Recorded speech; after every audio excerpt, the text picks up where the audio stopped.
You're watching MMA Oddsbreaker. I'm Frank Trigg. That is Douglas the Phenom Lima getting ready to fight Ben Saunders coming up here in Bellator.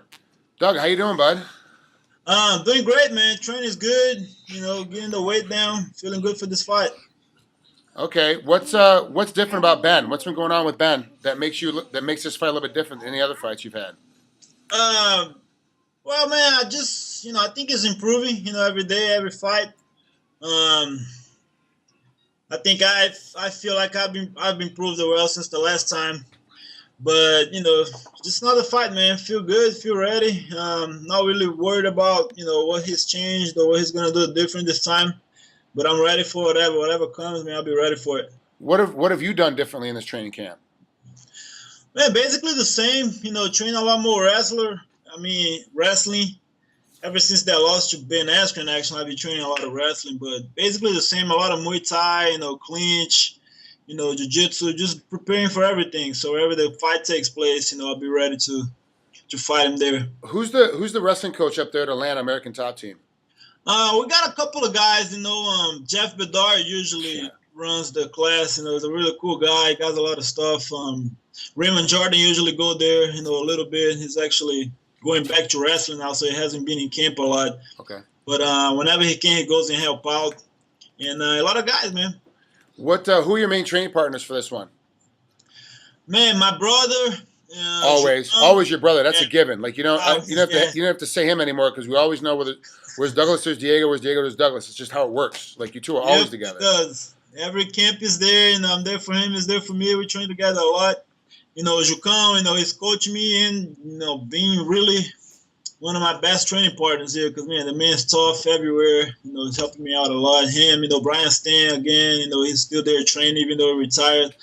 And everybody else, man, some brothers and, people at my gym. Everything's been good. A lot of guys. Let's talk about Brian Stan for a second. Since he retired, how is he different in the room than when he was still competing? He's heavier. Did you just say Brian Stan is fat? Did you just say that he got fat? Dude, he's a fat boy, and I can't get him off of me right now. Jesus. Yeah, he's a big cat. No, man, he's as far as being a training partner, he's always great. Even though he retires, he goes there and help the guys out. Whenever he's in town, he just works a lot. He's got a big family. He's a businessman, but whenever he can, he's there in the gym helping everybody, and that's it. On the average, how many days a week do you see him? Do you see Brian in there? 2-3 times a week. Oh, still. Depends on the week. Yeah. So I still work with him a lot. Just depends on the day. There's a lot of fights, and then during the week and stuff, he's going for the whole week. But no, we did train a lot with him in this camp. Is he become a better coach now that he's retired? Has it helped him with his coaching now, being able to come in there and explain to you guys what's going on? Mm-hmm. It is. He's always actually been a good coach. Coming for the Marines and stuff like that. He's always the captain. He puts everything in place, and coaching-wise, he's always been really good. So I haven't really seen him any change on it because he's always been good at it. Who would you consider your head coach? Because it always seems like there's like a different kind of mix depending on who you're fighting in the back, other than your brother always being around. Right. Who would you consider your head coach? Juan Carneiro is always the head coach. Okay. Jucão. He's always been, every fight since the Grand Prix I fought here in Atlanta. He's always been the head coach. He's the one that takes care, game plans and all that stuff. He's the real deal. What's going on in your life outside of fighting that's changed since your last time that you fought? Man, being a brand newborn baby girl. That's the story of my life for now, man. It's great, man. I can't complain. Julia's a beautiful baby.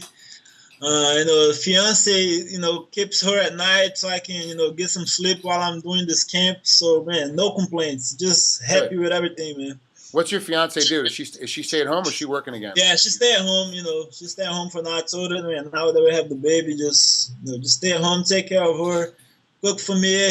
I'll take care of the bills and everything else. Is she going to stay at home permanently, or is she going to go back to work after a couple months?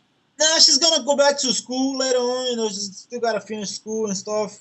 Maybe start working later on. But for now, she's just staying at home taking care of the baby. Does that put any added pressure on you now, knowing that you've got to be the sole breadwinner in the house and get ready for her to go back to school and have to pay for her school here pretty soon too? Yeah, kind of. Not really.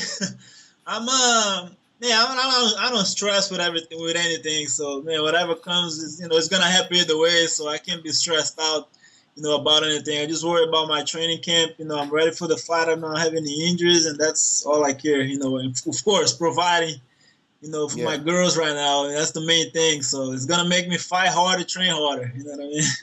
Well, Douglas, thanks for coming on here with MMA Oddsbreaker. I appreciate it. And that's what we want to get from you today. Good luck against Ben Saunders on September 20th out there in Yep. Bellator 100. I appreciate it, man. Always a pleasure. Thank you, guys. Thanks, See man. I'll you talk to you next soon. Saturday, Friday. All right, buddy.